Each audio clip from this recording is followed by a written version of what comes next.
সকাল 10টার দিনে সকাল 10টার দিনে 12টা পর্যন্ত কাম করলাম, 6 ঘন্টা কাম করিয়ে নিলাম।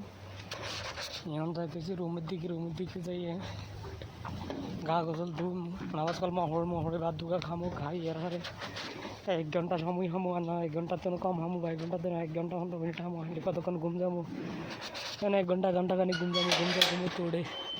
আবার ঠিক দুপুরবেলা 2টা বাজে বার হবো। তারপর কপিল পালা হেরা তোর আমিলে তো বারোতে দেয় না, 2টা বাজে কাজে তুই 3টার দিকে আইস না 4টার দিকে আইস, কিন্তু আর কপিল মতো হায় হারাম যাতে আর নেই হেতে আরে টাইম টু টাইম আইতে হইব। কটা বাজে গেছি বুঝে জানালা দিয়ে খাড়াই চাই থাকবো, 2টা বাজে আইসি না আইসি চাইবো এই জন্যে।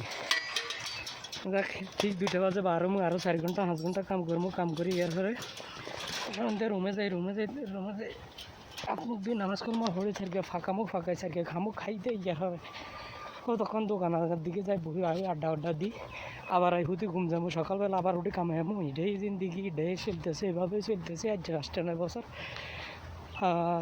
আগেও নাই হিসেও নাই, এভাবেই চলে।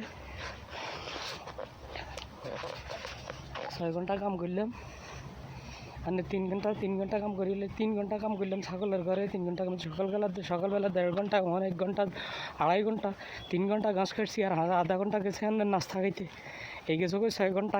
এখন রুমে যাবো, আর 12টা বাজে এখন 3 রুমে যাবো, যাই গোসল করবো, নামাজ পড়বো, খামো, কতক্ষণ 1 ঘন্টা রেস্ট করবো, ইহার যাবো 2 ঘন্টা, আর 4 ঘন্টা থাকবে, 4 ঘন্টায় এনের এই বিকেলবেলা 2টা থেকে 6টা পর্যন্ত, আর 6:30 পর্যন্ত 7টা পর্যন্ত করতে থাকবো।